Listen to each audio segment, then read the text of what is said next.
मैंने तुम्हारा नाम लिया, वो नहीं मानी। क्यों नहीं मानी? मुझ में कोई नुक्स है क्या? नुक्स वाली बात नहीं है, पसंदीदगी की बात है। वो हमेशा से मेरी मैरीन से शादी कराना चाहती थी।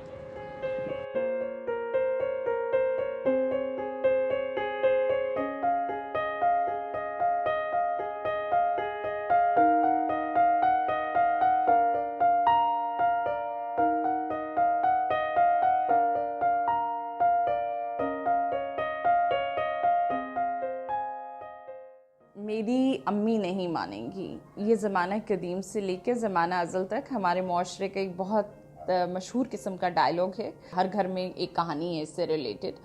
तो मुझे भी ये डायलॉग पहली दफ़ा जो था वो 24 साल की उम्र में बरतानिया में सुनने में मिला था। और यानी कि इस डायलॉग ने सिर्फ इस सोसाइटी में नहीं, उस सोसाइटी में भी पीछा नहीं छोड़ा।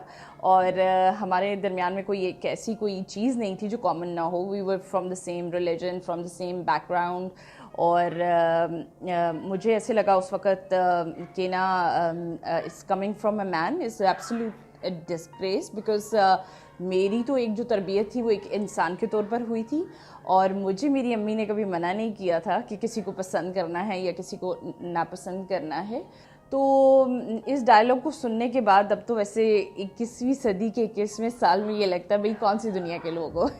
कि वो अपनी एक कज़न से कमिटमेंट कर चुके थे कि मैं आपको पसंद करता हूँ, मैं आपसे शादी करना चाहता हूँ, और एंड में अपनी अम्मी के कहने पे उन्होंने कम्प्लीटली मुकर गए उस बात से। ना सिर्फ मुकरे, उन्होंने काफ़ी गुस्से का मुजाहरा किया जब उनकी कज़न ने उनसे सवाल उठाया कि भाई आपने मुझसे वादा क्यों किया जब आप इतनी आसानी से बैक आउट करने वाले थे, which I think is a very valid question to ask. And I really feel कि हमारे यहाँ कल्चरली माएँ काफ़ी लड़कों के ऊपर इमोशनल ब्लैकमेल करती हैं, जिस तरह हमारे ड्रामों में अक्सर दिखाते हैं कि बाप लड़कियों के ऊपर करते हैं, बल्कि parents as a whole South Asian culture में बहुत ज़्यादा इमोशनल प्रेशर बच्चों के ऊपर डालते हैं कि वो उनकी ख्वाहिश को रिस्पेक्ट करते हुए अपनी ख्वाहिशें मार दें। This culture really needs to stop.